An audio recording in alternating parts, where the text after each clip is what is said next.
ಕಿಡಿಕಿಡಿ ಮದುವೆ ಮಾಡಿಸ್ಬೇಕಿತ್ತು. ನನ್ನೇ ತಪ್ಪು ಲಡ್ಡು, ನನ್ನೇ ತಪ್ಪು ಕಣೆ, ನನ್ನೇ ತಪ್ಪು.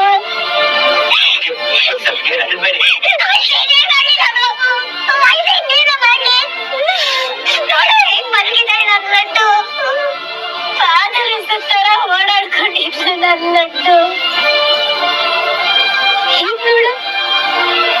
ಹಿಂಗಳು ಪ್ರಜ್ಞೆ ಇಲ್ಲದೆ ಹೇಗ್ ಮಲಗಿದಾಳೆ ಅಂತ.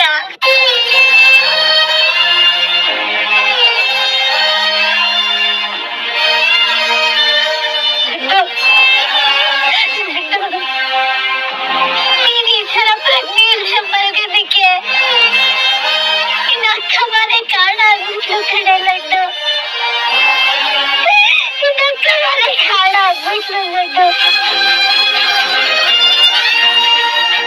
ಹುಡುಕಿ ಆ ಹುಡ್ಗ ಬೇಡ, ಈ ಹುಡ್ಗ ಬೇಡ ಅಂತ ಅಷ್ಟೆಲ್ಲ ಹುಡುಕಿ ಎಂಥ ಮನೆ ನೀನ್ ಕೊಟ್ಬಿಟ್ಟೆ ಲಡ್ಡು. ನನ್ ಲಡ್ಡು ಚೆನ್ನಾಗಿರ್ಬೇಕು, ನನ್ ಲಡ್ಡು ಸಂಸಾರ ಚೆನ್ನಾಗಿರ್ಬೇಕು ಅಂತ ಇಷ್ಟೆಲ್ಲ ಆಸೆ ಪಟ್ಟು ಮದ್ವೆ ಮಾಡಿದ್ಮೇಲೆ ಲಡ್ಡು. ಆದ್ರೆ ಆ ಮದುವೆನೇ ನಿನ್ ನೆಮ್ಮದಿ ಕಿತ್ಕೊಂಡ್ಬಿಡುತ್ತೆ ಅಂತ ನಾನು ಯಾವತ್ತೂ ಅನ್ಕೊಳ್ಲಿಲ್ಲ ಲಡ್ಡು. ತೋರ್ಸಿದ್ ಹುಡ್ಗನ ಏನು ಮಾತಾಡ್ದೆ ಒಪ್ಕೊಂಡು ಮೋಸ ಹೋಗ್ಬಿಟ್ಟಿಯಲ್ಲೇ ಲಡ್ಡು, ಮೋಸ ಹೋಗ್ಬಿಟ್ಟಿಯಲ್ಲೇ. ಅದಕ್ಕೆ ಮಹಾಲಕ್ಷ್ಮಿ ಮೋಸ ಮಾಡಿಲ್ಲ. ಅದಕ್ಕೆ ನಿಮ್ಗಾಗ್ಲಿ ಮಹಾಲಕ್ಷ್ಮಿಗಾಗ್ಲಿ ಮೋಸ ಮಾಡೋಕ್ ಯಾವ ಉದ್ದೇಶನೂ ನನಗಿಲ್ಲ. ಮದ್ವೆ ಮುಂಚೆನೆ ಎಲ್ಲ ವಿಷಯನ ಅವ್ರ ಹತ್ರ ಹೇಳಿದ್ದೆ. ಅದಕ್ಕೆ ಈಗ ಮಾತ್ರ ಯಾವತ್ತೂ ಒಪ್ಪಂದದ ಮದ್ವೆ ಸಿಕ್ಕಾಕೊಂಬೇಡ. ಮದ್ವೆ ನಾನು ಒಪ್ಪಂದದ ಮದ್ವೆ ಹಾಕೊಂಡ್ಬಿಟ್ರೆ ಇನ್ನಕ್ಕಮ್ಮ ಜೀವಂತ ಸತ್ತೋಗ್ಬಿಡ್ತಮ್ಮ. ನನ್ನ ಮದ್ವೆ ಯಾವುದಕ್ಕೂ ಒಪ್ಪಂದ ಆಗಲ್ಲ.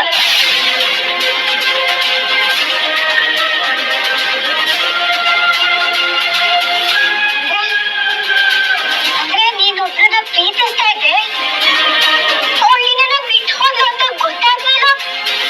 ನನ್ ಲಡ್ಡು ಈ ಮದ್ವೆಗೆ ಒಪ್ಕೊಂಡ್ಲ. ಹಂಗ್ ಮದ್ವೆ ಆಗ್ತಿರೋ ಹುಡ್ಗ ಈಗಾಗ್ಲೇ ಒಬ್ಳನ್ನ ಪ್ರೀತಿಸ್ತಾ ಇದ್ದ ಅಂತ ಗೊತ್ತಿದ್ರು ಅಕ್ಕ ನನ್ ಬೇಜಾರಾಗ್ಬಾರ್ದು ಅಂತ ಈ ಮದ್ವೆಗೆ ಒಪ್ಕೊಂಡ್ಲ. ಯಾವತ್ತೂ ಒಪ್ಪಂದದ್ ಮಾತ್ರ ಆಗಲ್ಲ ಅಂತವಳು ಎಲ್ಲ ಗೊತ್ತಿದ್ದು ಈ ಮದ್ವೆಗೆ ಒಪ್ಪದ್ಲ. ಅಥವಾ ನೀವೆಲ್ಲ ಸೇರಿ ಅವಳನ್ನ ಈ ಮದ್ವೆಗೆ ಒಪ್ಸಿದ್ರ. ಅವಳಿಗೆ ಒಪ್ಪಂದದ ಮದ್ವೆ ಇಷ್ಟ ಇರ್ಲಿಲ್ಲ ವೈಷ್ಣವ್. ಅದಕ್ಕೆ ಇದು ಒಪ್ಪಂದದ ಮದ್ವೆ ಆಗಿರ್ಲಿಲ್ಲ, ಒಪ್ಪಂದದ ಮದ್ವೆ ಆಗಲ್ಲ ಕೂಡ. ಮಹಾಲಕ್ಷ್ಮಿಗೆ ನೋವಾಗಕ್ಕೆ ಯಾವತ್ತೂ ಬಿಟ್ಟಿಲ್ಲ. ಹಾಗೆಲ್ಲ ಮೋಸ ಮಾಡಲ್ಲ. ಅದಕ್ಕೆ ನಾನು ಮಹಾಲಕ್ಷ್ಮಿನ ನನ್ನ ಹೆಂಡತಿಯಾಗಿ ನಾನು ಚೆನ್ನಾಗಿ ನೋಡ್ಕೋತೀನಿ. ಹೆಂಡತಿಯಾಗಿ ನೋಡು ವೈಷ್ಣವ್, ನೋಡು ನಿನ್ ಹೆಂಡತಿ ನಿನ್ ಹಳೆ ಪ್ರೀತಿ ಕಾರಣದಿಂದಾಗಿ ಪ್ರಪಂಚದ ಪರಿಜ್ಞಾನನೇ ಇಲ್ಲದೆ ಹೇಗ್ ಮಲ್ಗಿದಾಳೆ ಅಂತ. ಏನ್ ಚೆನ್ನಾಗಿ ನೋಡ್ಕೊಳಕ್ ಸಾಧ್ಯ ನೀನು? ಲಡ್ಡು ಲಡ್ಡು ಎದ್ದೇಳೆ. ನಿನ್ನ ಅಕ್ಕಮ್ಮ ನಾನಿನ್ನು ಬದುಕಿದ್ದೀನಿ, ನಾನಿನ್ನು ಚೆನ್ನಾಗಿ ನೋಡ್ಕೊಳ್ತೀನಿ ಲಡ್ಡು. ಇವ್ರು ಯಾರೇ ಬೇಡ ನಮ್ಗೆ. ಎದ್ದೇಳೆ ಲಡ್ಡು.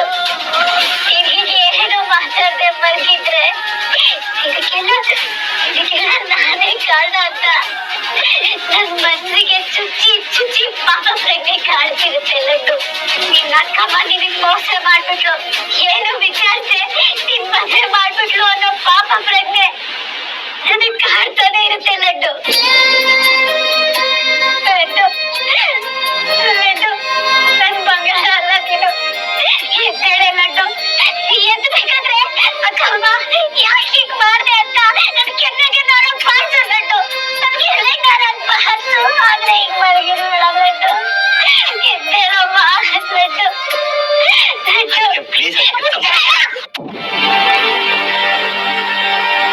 ನಿಮ್ಮಂತ ದುಡ್ಡಿರೋ ಜನಕ್ಕೆ ನಮ್ಮಂತ ಬಡವರಿಗೆ ಮೋಸ ಮಾಡೋದು ಒಂಥರ ಶೋಕಿ ಅಲ್ಲ. ಒಳಗೊಂದು ಹೊರಗೊಂದು ಅಂತ ಮುಚ್ಚಿಟ್ಟು ಬದುಕಕ್ಕೆ ನಮ್ಮಂತವ್ರಿಗೆ ಬರಲ್ಲ ಕಣೋ. ಇಲ್ಲ ವೈಷ್ಣವ್, ನೀನ್ ಮಾಡಿದ್ ಸ್ವಲ್ಪ ಸರಿ ಇಲ್ಲ ಕಣೋ. ಅಲ್ಲ ಕಣೋ, ನನ್ನ ಹತ್ರ ಒಂದ್ ಮಾತು ಹೇಳ್ಬೋದಿತ್ತದೇನೋ. ನಿನ್ನಷ್ಟು ಸ್ವತಂತ್ರ ಇತ್ತು ತಾನೆ. ಈಗ ಇಷ್ಟೆಲ್ಲ ಆದ್ಮೇಲೆ ಅದಕ್ಕೆ ನಿಮ್ ತಂಗಿನ್ ಚೆನ್ನಾಗಿ ನೋಡ್ಕೊಳ್ತೀನಿ ಅಂತ ಹೇಳ್ತೀಯಲ್ಲ. ನೋಡು, ಮಾತಿಲ್ದೆ ಹೇಗ್ ಮಲಗಿದಾಳೆ ಅಂತ. ಯಾಕೆ ಹೇಳು? ನಮ್ಗೆ ಯಾವ್ದೋ ಹಳೆ ಕಥೆ ಇಲ್ಲ. ಇವಳಿಗೆ ಏನಾದ್ರೂ ಆದ್ರೆ ನಾನೇನ್ ಮಾಡ್ಲಿ ವೈಷ್ಣವ್? ನಮ್ ಚಿಕ್ಕಮ್ಮ ಇವಳನ್ನ ಬಿಟ್ಟು ಹೋದಾಗ ಇಷ್ಟು ಚಿಕ್ಕವಳಿದ್ಲು. ಪ್ರಪಂಚ ಅಂದ್ರೆ ಏನು ಅಂತಾನೆ ಗೊತ್ತಿಲ್ದಿರೋ ವಯಸ್ಸು. ಅವತ್ತು ಹೊರ ಜಗತ್ತಿನ ಪರಿಜ್ಞಾನನೇ ಇರ್ಲಿಲ್ಲ. ಇವತ್ತು ಹೊರ ಜಗತ್ತಿನ ಪರಿಜ್ಞಾನನೇ ಇಲ್ದಿರೋ ತರ ಹೇಗ್ ಮಲಗಿದಾಳ್ ನೋಡು. ಇವಳನ್ನ ನಿನ್ ಕೈಯಲ್ಲಿ ಎಚ್ಚರಿಸಕ್ ಆಗತ್ತ? ಹೇಗೆ ಎಚ್ಚರಿಸ್ತೀಯ ಅವಳನ್ನ? ಅದಕ್ಕೆ ನಿಮ್ ಲಡ್ಡುಗೆ ಏನೂ ಆಗ್ದಿರೋ ತರ ನೋಡ್ಕೊಳ್ಳೋ ಜವಾಬ್ದಾರಿ ನಂದು. ಅದಕ್ಕೆ ನಂಬಿ, ಅದಕ್ಕೆ ನಿಮ್ ಮಹಾಲಕ್ಷ್ಮಿಗೆ ಏನೂ ಆಗಲ್ಲ. ನಂಬಿ ನಂಬಿ ನಂಬಿ ನಿನ್ನ ಹೇಗೋ ನಂಬ್ಲಿ. ಇಷ್ಟೆಲ್ಲ ಆದ್ಮೇಲೂ ನಿನ್ನ ಹೇಗ್ ನಂಬ್ಲಿ? ಅದಕ್ಕೆ ನಾನು ಮಹಾಲಕ್ಷ್ಮಿ ಎಲ್ಲ ವಿಷಯ ಹೇಳಿದೀನಿ. ಅದಕ್ಕೆ ಜಗತ್ತೇ ಎದುರಾದ್ರೂ ನಾನು ಅವ್ರ ಪರನೇ ನಿಂತ್ಕೋತೀನಿ. ಅದಕ್ಕೆ ಯಾಕಂದ್ರೆ ನಾನು ಅವ್ರ ಗಂಡ, ಅವ್ರು ನನ್ ಹೆಂಡತಿ. ಇದನ್ನ ಅವ್ರಿಗೂ ನಾನು ಅರ್ಥ ಮಾಡ್ತಿದ್ದೀನಿ. ಅವ್ರಿಗೂ ನನ್ನ ಮೇಲೆ ನಂಬಿಕೆ ಇದೆ. ಮಹಾಲಕ್ಷ್ಮಿಗೂ ನಾನು ಬಿಟ್ಟು ಹೋಗಲ್ಲ ಅನ್ನೋ ನಂಬಿಕೆ ಇದೆ. ಅದಕ್ಕೆ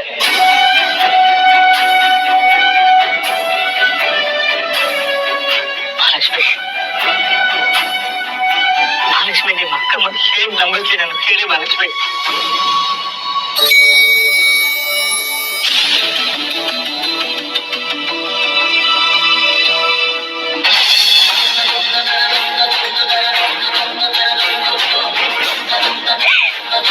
ಮಹಾಲಕ್ಷ್ಮಿ ನನ್ನ ಕೈ ಹಿಡ್ಕೊಂಡಿದ್ದಾರೆ. ಮಹಾಲಕ್ಷ್ಮಿ, ಮಹಾಲಕ್ಷ್ಮಿ ಎದುರು Mahalakshmi. Doctor, doctor, doctor, doctor, doctor, please Mahalakshmi ನನ್ನ ಕೈ ಹಿಡ್ಕೊಂಡಿದ್ದಾರೆ. Calm down mister Vaishnav. ಇಂಥ ಕೇಸಲ್ಲಿ ಇದೆಲ್ಲ ಕಾಮನ್. ಪೇಷಂಟ್ಗೆ ನೀವೇನ್ ಮಾತಾಡ್ತಿದ್ದೀರಾ, ಏನ್ ಹೇಳ್ತಾ ಇದ್ದೀರಾ ಎಲ್ಲ ಕೇಳ್ತಾ ಇರತ್ತೆ. ಅವ್ರು ರಿಯಾಕ್ಟ್ ಮಾಡ್ಬೇಕು ಅಂತ ಟ್ರೈ ಮಾಡ್ತಿರ್ತಾರೆ, ಬಟ್ ಆಗ್ತಿರಲ್ಲ ಅಷ್ಟೇ. ಅಂದ್ರೆ ನಾನ್ ಹೇಳಿದ್ದೆಲ್ಲ ಅವ್ರಿಗೆ ಕೇಳಿಸ್ತಿದ್ಯಾ? ಹೌದು, ಆದ್ರೆ ಮಾತಾಡಕ್ ಆಗ್ತಿಲ್ಲ ಅಷ್ಟೇ. ಅಂದ್ರೆ ನನ್ನ ಲಡ್ಡು ಇನ್ನೂ ಎಷ್ಟೊತ್ತು ಹೀಗೆ ಇರ್ತಾಳೆ? ಅವಳಿಗೆ ಯಾವಾಗ ಪ್ರೆಗ್ನೆಂಟ್ ಇರುತ್ತೆ ಡಾಕ್ಟ್ರೆ? ಅದೆಲ್ಲ ಪೇಷಂಟ್ ಕಂಡೀಷನ್ ಮೇಲೆ ಡಿಪೆಂಡ್ ಆಗಿರುತ್ತೆ. ಕೆಲವೊಂದ್ ಸಾರಿ ಎಷ್ಟೊಂದು ವರ್ಷ ಆದ್ರೂ ಪೇಷಂಟ್ ರಿಕವರಿ ಆಗದೆ ಇರುವಂತ ಉದಾಹರಣೆಗಳಿದೆ.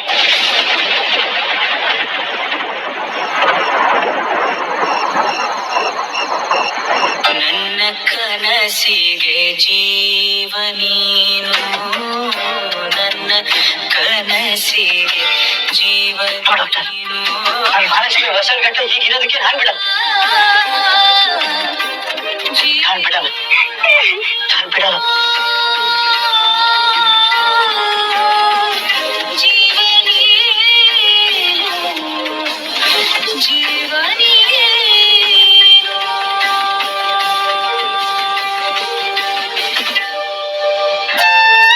ಸಂದೇಶದ ಬದಲು ಕೀರ್ತಿ, ನಾನ್ ನಿನ್ನ ಕರೆಯೋದಕ್ ಬಂದಿದ್ದು ನೀನ್ ಅಲ್ಲಿ ಹೋಗಿ ಮಾತಾಡ್ಲಿ ಅಂತ. ಆದ್ರೆ ಈಗ ಗೊತ್ತಾಗ್ತದೆ, ಸಾಕ್ಷಿ ಇಲ್ದೆ ನೀನ್ ಏನು ಹೋಗಿ ಹೇಳಿದ್ರು ಏನು ಆಗಲ್ಲ. ವಯಸ್ಸು ನಿನ್ನ ನಂಬಲ್ಲ. ಸಾರಿ, ನಂಬಿಲ್ಲ.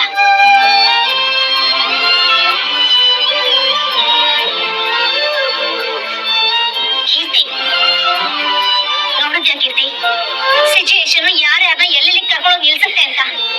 ಈಗಾದ್ರೂ ಬುದ್ಧಿ ಬಂತ ನಿನ್ಗೆ? ನಿನಗ್ ಬುದ್ಧಿ ಬರಲ್ಲ ಕೀರ್ತಿ, ಯಾವತ್ತೂ ಬುದ್ಧಿ ಬರಲ್ಲ.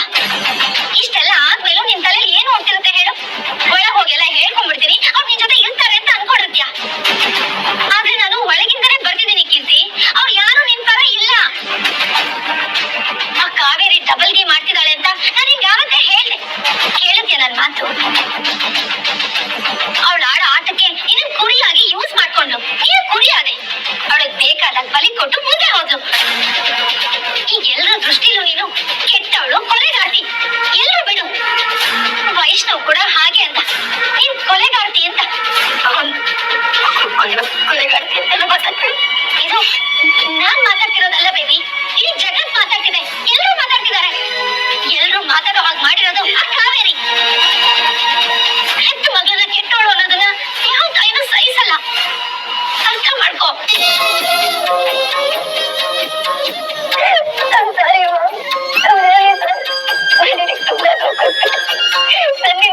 ಯೋಚನೆ ಮಾಡಪ್ಪ. ಇದೆಲ್ಲ ನಿಮ್ಗೆ ಅಭ್ಯಾಸ ಇಲ್ಲ, ನಿನ್ಗೆ ಮಾಡೋಕ್ಕೂ ಆಗಲ್ಲ ಕಣೋ. ಅವಸರದಲ್ಲಿ ಏನೇನೋ ನಿರ್ಧಾರ ತಗೋಬೇಡ. ಅಜ್ಜಿ, ಮನ್ಸಿಗಿಂತ ದೊಡ್ಡದ್ ಯಾವ್ದು ಇಲ್ಲ ಅಂತ ನೀನೇ ನಂಗೆ ಹೇಳ್ಕೊಟ್ಟಿದ್ಯಾ. ಈಗ ಬೇಡ ಅಂದ್ರೆ ಹೇಗೆ ಹೇಳು? ನಾನ್ ಮಹಾಲಕ್ಷ್ಮಿನ ಈ ತರ ನೋಡಕ್ ಆಗ್ತಿಲ್ಲ ಅಜ್ಜಿ. ಸೊ ನಾನು ನಿರ್ಧಾರ ಮಾಡಿದೀನಿ, ನಾನು ಇದನ್ನ ಮಾಡ್ಲೇಬೇಕು. ನೀನ್ ಮಾಡಕ್ ಹೊರಟಿರೋದು ಸೇವೆ ಕಣೋ. ಹೌದು ವೈಷ್ಣವಣ್ಣ, ಹುಮ್ಮಸ್ಸಲ್ಲಿ ಶುರು ಮಾಡಿ ಅರ್ಧಕ್ಕೆ ನಿಲ್ಸಿರೋ ಎಷ್ಟೋ ಕಥೆಗಳನ್ನ ನಾನು ಕೇಳಿದೀನಿ. ಎಲ್ಲ ಬಿಡಿ, ನನ್ ಗಂಡನೇ ಒಂದ್ಸಲ ನಾನು ಎಷ್ಟು ಹೇಳಿದ್ರು ನನ್ ಮಾತೇ ಕೇಳ್ದೆ ನಾನು ಸೇವೆ ಮಾಡೇ ಮಾಡ್ತೀನಿ ಅಂತ ಬಂದಿದ್ದು. ಆಮೇಲೆ ಬೇರೆಯವ್ರ ಕಷ್ಟ ನೋಡಕ್ಕಾಗ್ದೆ ಅಯ್ಯಪ್ಪ ನನ್ ಕೈಲಿ ಸೇವೆ ಎಲ್ಲ ಆಗಲ್ಲ ಅಂತೇಳಿ ವಾಪಸ್ ಬಂದ್ಬಿಟ್ರು. ದಯವಿಟ್ಟು ಒಂದ್ಸಲ ಯೋಚನೆ ಮಾಡಿ ವೈಷ್ಣವಣ್ಣ. ನಿರ್ಧಾರ ಮಾಡಾಗಿದೆ. ಮುಂದೆ ಇಟ್ಟಿರೋ ಹೆಜ್ಜೆ ಹಿಂದೆ ಇಟ್ಟರೆ ಮಹಾಲಕ್ಷ್ಮಿಗೆ ಅವಮಾನ ಮಾಡ್ದಂಗಾಗತ್ತೆ. ಮಹಾಲಕ್ಷ್ಮಿ ನನಗೋಸ್ಕರ ಮಾಡದೇ ಇರೋ ಸೇವೆ ಇಲ್ಲ, ಹರಕೆ ಇಲ್ಲ.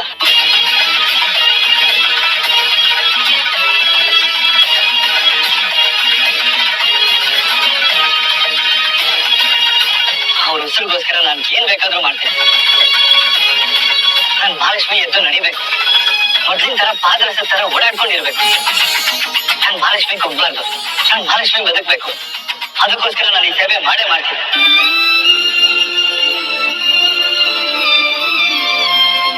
ಮಹಾಲಕ್ಷ್ಮಿ, ನಿಮ್ಗೊಂಚೂರಾದ್ರೂ ಬುದ್ಧಿ ಇದೆಯೇನ್ರಿ?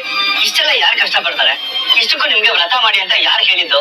ಜ್ವರ ಬಂದಾಗ ನೀರಲ್ಲಿ ಮುಳುಗಿ ಯಾರಾದ್ರೂ ವ್ರತ ಮಾಡ್ತಾರಾ? ಅದ್ರಲ್ಲಿ ಏನಿದೆ? ನಾನು ಆರಾಮಾಗಿ ಓಡಾಡ್ಕೊಂಡಿದ್ದು ನೀವು ಹುಷಾರಿಲ್ದೆ ಮಲ್ಕೊಂಡ್ರೆ ನೋಡ್ಕೊಂಡು ಹೇಗಿರ್ಲಿ? ಇದೊಳ್ಳೆ ಕಥೆ ಆಯ್ತಲ್ಲ. ಹುಷಾರಿಲ್ಲ ಆದ್ರೆ ಅದಕ್ಕೆ ಡಾಕ್ಟರ್ ಇದಾರೆ, ಮೆಡಿಸಿನ್ ಇದೆ, ಸ್ವಲ್ಪ ಟೈಮ್ ಕೊಟ್ರೆ ಅದು ಸರಿ ಹೋಗುತ್ತೆ. ಅದು ಬಿಟ್ಟು ನೀವು ನೀರಲ್ಲಿ ಮುಳುಗಿ ಮರಕ್ಕೆ ಪ್ರದಕ್ಷಿಣೆ ಹಾಕಿ ನಿಮ್ಮ ಆರೋಗ್ಯನೂ ನೀವು ನೋಡ್ಕೋಬೇಕಲ್ಲ ಮಹಾಲಕ್ಷ್ಮಿ.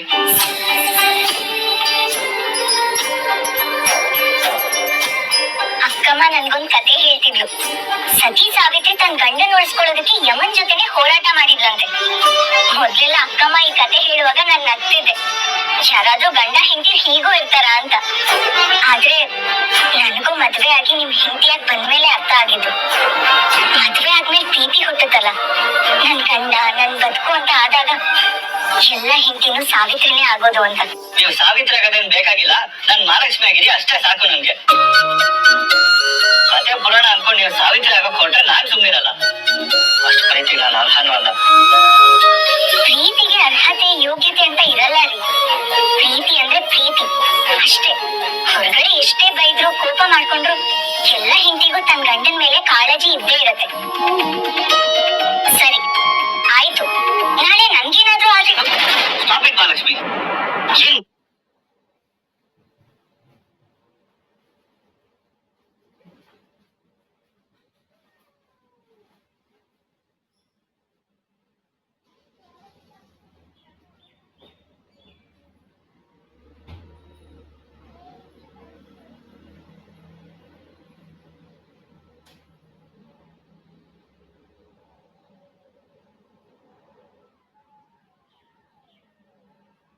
ಮಾತಾಡ್ತಿದ್ದೀರಿ? ನಿಮ್ಗೇನು ಆಗಲ್ಲ. ಆಯ್ತು, ಏನೂ ಆಗಲ್ಲ. ಅಕಸ್ಮಾತ್ ಏನಾದ್ರೂ ಆಯ್ತು ಅಂತ ಇಟ್ಕೊಳ್ಳಿ, ಆಗ ಲಕ್ಷ್ಮಿ ತಾನೆ ನನ್ಗೇನು ಅಂತ ಆರಾಮಾಗಿ ಮ್ಯೂಸಿಕ್ ರೂಮ್ ಒಳಗೆ ಕೂತ್ಕೊಂಡು ಹಾಡಾಡ್ತೀರಾ? ಇಲ್ಲ ತಾನೆ?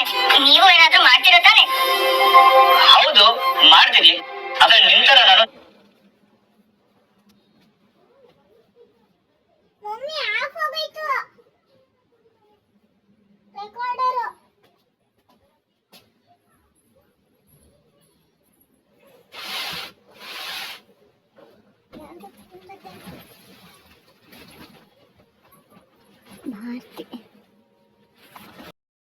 ಸುತ್ಕೊಂಡು ಆರೋಗ್ಯ ಎಲ್ಲ ಹಾಳು ಮಾಡ್ಕೊಳ್ಳಲ್ಲ.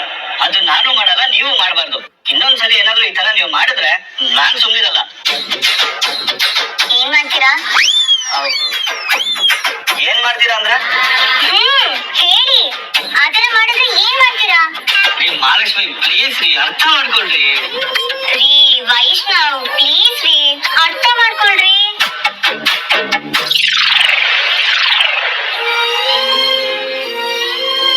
ನಿಮ್ ಬಗ್ಗೆ ನನಗೆ ಗೊತ್ತಿಲ್ಲ, ಆದ್ರೆ ನಿಮ್ಮನ್ನ ಉಳಿಸ್ಕೋಬೇಕು ಅಂತ ಬಂದಾಗ ನಾನು ಏನ್ ಮಾಡೋದಕ್ಕೂ ಸಿದ್ಧ.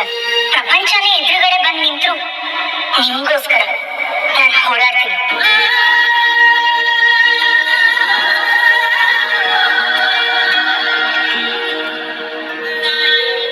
ಎಲ್ಲ ಸರಿ ವೈಷ್ಣವಣ್ಣ, ಆದ್ರೆ ಈ ಸೇವೆನ ಅರ್ಧಕ್ಕೆ ನಿಲ್ಸೋ ಹಾಗಿಲ್ಲ. ಹಾಗೇನಾದ್ರೂ ಮಾಡಿದ್ರೆ ನಾವ್ ಯಾರಿಗೋಸ್ಕರ ಈ ಅರ್ಕೆನ ಹೊತ್ಕೊಂಡಿರ್ತೀವೋ ಅವ್ರಿಗೆ ಒಳ್ಳೇದಾಗಲ್ವಂತೆ. ಶುರು ಮಾಡಿ ಅರ್ಧಕ್ಕೆ ನಿಲ್ಸೋ ಬದಲು ಶುರುನೇ ಮಾಡದೆ ಆ ದೇವ್ರಿಗೆ ಅಪ್ಪ ದೇವ್ರಿ ನೀನೇ ಎಲ್ಲ ಕಾಪಾಡಪ್ಪ ಅಂತ ಬೇಡ್ಕೊಳ್ಳೋದು ಒಳ್ಳೇದಲ್ವಾ? ನೀವೆಲ್ಲ ಯಾಕೆ ನನ್ ಮೇಲೆ ನನಗೆ ಅನುಮಾನ ಬರೋ ತರ ಮಾತಾಡ್ತಿದ್ದೀರಿ? ನಾನ್ ನನ್ನ ಮಹಾಲಕ್ಷ್ಮಿ ಉಳಿಸ್ಕೊಳ್ಳೋದಕ್ಕೋಸ್ಕರ ಏನ್ ಬೇಕಾದ್ರೂ ಮಾಡ್ತೀನಿ. ಕೇಳಿಸ್ಕೊಂಡ್ರಾಜಿ ವೈಷ್ಣವನ ಆಡೋ ಮಾತನ್ನ? ಒಂದು ತುರುಳ್ ಸೇವೆ ಮಾಡ್ತೀನಿ ಅಂದ್ರೆ ಸರಿ, ಇಲ್ಲ 101 ತೆಂಗಿನಕಾಯಿ ಹೊಡಿತೀನಿ ಅಂದ್ರೆ ಏನೋ ಮಾಡೋಣ ಅಂತ ಹೇಳ್ಬೋದು. ಆದ್ರೆ ಈ ಸೇವೆ ಅಷ್ಟೊಂದು ಸುಲಭನಾಜಿ? ನೀವೇ ಹೇಳಿ. ಹಣೆಗೆ ಅರಿಶಿನ ಹಚ್ಕೊಂಡು 21 ಸಲ ಕಲ್ಲಲ್ಲಿ ಮುಳುಗ್ಬೇಕು. ಆಮೇಲೆ ಅದೇ ಮಡಿ ಬಟ್ಟೆಯಲ್ಲಿ 21 ಸಲ ಬಾವಿಯಿಂದ ನೀರ್ ಸೇದಿ ಪ್ರತಿ ಒಂದು ಬಿಂದಿಗೆನೂ ತಗೊಂಡು ಮೆಟ್ಲತ್ತಿ ಆ ದೇವರಿಗೆ ಅಭಿಷೇಕ ಮಾಡ್ಬೇಕು. ಈ ನಿಮ್ಗೆಲ್ಲ ಆಗಿ ಹೋಗಿ ಅಂತದಲ್ಲ ಅಣ್ಣ, ನನ್ ಮಾತ್ ಕೇಳಿ ನೀವು. ಇದೆಲ್ಲ ಅಭ್ಯಾಸ ಇರೋರು ಮಾಡ್ತಾರೆ ಕಣೋ. ನಿಂಗೆ ಈ ಪೂಜೆ ಪುನಸ್ಕಾರ ಎಲ್ಲ ವಸ್ತು ಕೊಡೋ. ಯಾವ ದೇವ್ರು ಇಷ್ಟೊಂದು ಕಠಿಣವಾದ ವ್ರತ ಮಾಡು ಅಂತ ಯಾರಿಗೂ ಹೇಳಿಲ್ಲ. ಅಜ್ಜಿ, ಸೇವೆ ಎಲ್ಲಿಂದ ಶುರು ಮಾಡ್ಬೇಕು ಅದನ್ನ ಹೇಳಿ. ನಾನು ಈ ಸೇವೆನ ಮುಗಿಸಿ 21 ಸಲ ಪ್ರದಕ್ಷಿಣೆ ಹಾಕಿ ದೇವ್ರ ಪ್ರಸಾದನ ಮಹಾಲಕ್ಷ್ಮಿ ಹತ್ರ ತಗೊಂಡು ಹೋಗ್ತೀನಿ. ಕಲ್ಯಾಣಿ ಆ ಕಡೆ ಅಲ್ವಾ ಇರೋದು? ಬನ್ನಿ ಹೋಗೋಣ.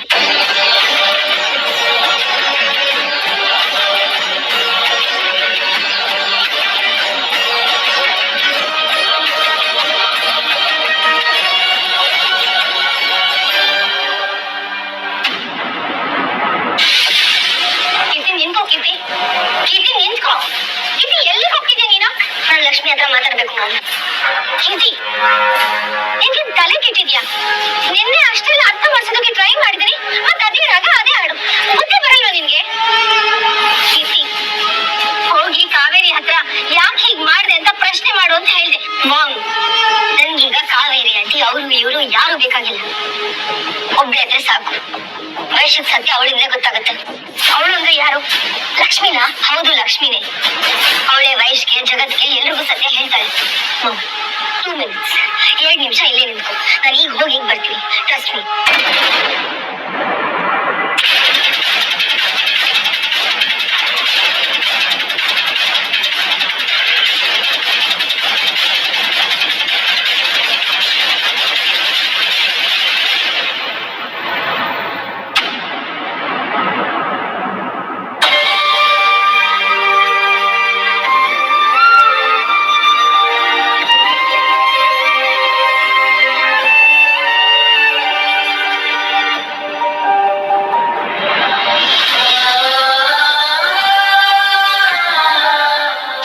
ಮಾಡ್ಕೊಂಡಿದ್ದೆ ಲಕ್ಷ್ಮಿ.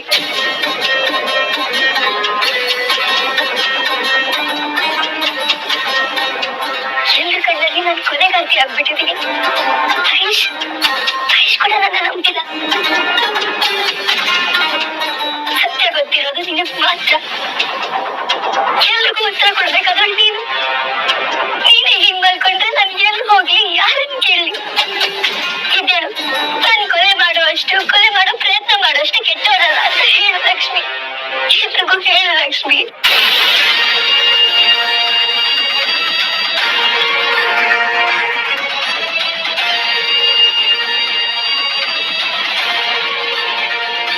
ಮಾಡೋದೆಲ್ಲ ಮಾಡ್ಬಿಟ್ಟು ಈಗ ಪ್ರಜ್ಞೆ ಇಲ್ಲದೆ ಮಲಗಿರೋ ನನ್ನ ಲಡ್ಡು ಮುಂದೆ ಬಂದು ಎದ್ದೇಳು ಅಂದ್ರೆ ಅವಳು ತಾನೇ ಏನ್ ಮಾಡ್ತಾಳೆ? ಯಾಕೆ ನನ್ ಲಡ್ಡು ಕಂಡ್ರೆ ಅಷ್ಟು ದ್ವೇಷ ನಿನಗೆ? ಹಾಗ್ಯಾಕ ಏನನ್ನ ತಪ್ಪು ತಿಳ್ಕೊಂಡಿದ್ದೀರಾ? ನೀವು ಎಲ್ರಾಗ ಮಾತಾಡ್ಬೇಡಿ ಪ್ಲೀಸ್. ನನಗೆ ಲಕ್ಷ್ಮಿ ಕಂಡ್ರೆ ಯಾವ ದ್ವೇಷನೂ ಇಲ್ಲ. ನಾನು ಯಾವತ್ತೂ ಅವಳಿಗೆ ಕೆಟ್ಟದನ್ನ ಬಯಸಿದವಳಲ್ಲ. ಇಂಥ ಲಕ್ಷ್ಮಿ ಒಳ್ಳೇದಾಗ್ಬೇಕು ಅಂತ ಯೋಚನೆ ಮಾಡಿದವಳು ನಾನು. ಬರೀ ಯೋಚನೆ ಸಾಧನ ಕೀರ್ತಿ. ಒಬ್ರು ಚೆನ್ನಾಗಿರ್ಲಿ ಅಂತ ಅನ್ಕೊಂಡ್ರೆ ಸಾಲದು, ಅವ್ರಿಗೆ ಒಳ್ಳೇದಾಗೋ ತರ ನಡ್ಕೋಬೇಕು. ನಮ್ ಲಡ್ಡುಗೆ ಒಳ್ಳೇದಾಗ್ಬೇಕು ಅಂತ ಯೋಚನೆ ಮಾಡೋಳಾಗಿದ್ರೆ ಅವ್ರ ಸಂಸಾರಕ್ಕೆ ಯಾಕೆ ಅಡ್ಡಗಾಲಾಗ್ತಿದೆ ನೀನು? ನಿನ್ನ ಪ್ರೀತಿ ವಿಷಯನ ಮುಚ್ಚಿಟ್ಟು ಅವ್ರಿಗೆ ವೈಷ್ಣವ್ಗೆ ಮದುವೆ ಮಾಡ್ತೀರ. ಏನ್ ಸಿಕ್ತು ನಿನ್ಗೆ ಅದರಿಂದ? ನಿನ್ನ ಪ್ರೀತಿ ವಿಷಯನ ಮುಚ್ಚಿಟ್ಟು ಲಡ್ಡು ಮದುವೆ ಮಾಡಿಸಿ ಈಗ ಬಂದು ಅವಳ ಸಂಸಾರನ ಹಾಳು ಮಾಡಕ್ ನೋಡ್ತಿದ್ಯಲ್ಲ, ಇದೇನಾ ನಿನ್ ಕಾಳಜಿ?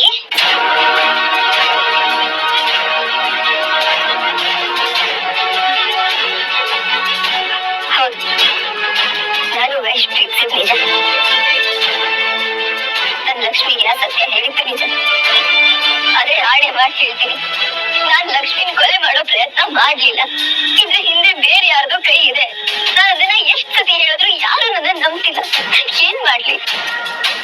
ಯಾರು ನಂಬಲ್ಲ ಕೀರ್ತಿ, ಯಾರು ನಂಬೋದಿಲ್ಲ ನಿನ್ ಮಾತನ್ನ. ಒಂದು ಕಿರಾಣಿ ಅಂಗಡಿ ಇಟ್ಕೊಂಡು ತನ್ ಪಾಡಿಗೆ ತಾನ್ ಜೀವನ ಮಾಡ್ಕೊಂಡಿದ್ ಹುಡುಗಿಗೆ ಯಾರಾದ್ರೂ ಶತ್ರುಗಳು ಇರ್ತಾರೆ ಅಂದ್ರೆ ನಂಬೋದಕ್ ಸಾಧ್ಯನಾ ಕೀರ್ತಿ? ಯಾರು ನಂಬೋದಿಲ್ಲ. ನಾವು ಹಾಗ ಅನ್ಕೊಂಡು ಮೋಸ ಹೋಗ್ತೀವಿ.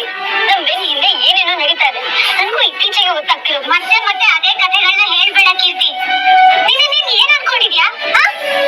3 ಮನೆಗಳನ್ನ ಬಿಟ್ರೆ ಬೇರೆ ಪ್ರಪಂಚ ಇಲ್ಲ ನಮ್ಗೆ. ಅಂಥದ್ರಲ್ಲಿ ಯಾರು ಬಂದು ಇವಳನ್ನ ಕಿಡ್ನಾಪ್ ಮಾಡ್ತಾರೆ, ಯಾರು ಇವಳಿಗೆ ಧಮಕಿ ಹಾಕ್ತಾರೆ? ಬೆನ್ನಿಂದ ಏನೋ ನಡೀತಿದೆ ಅಂದ್ರೆ ಏನರ್ಥ? ಹೋಗಿ ಕಾವೇರಿ ಹತ್ರ ಯಾಕೆ ಹೀಗ್ ಮಾಡಿದೆ ಅಂತ ಪ್ರಶ್ನೆ ಮಾಡು ಅಂತ ಹೇಳಿದೆ.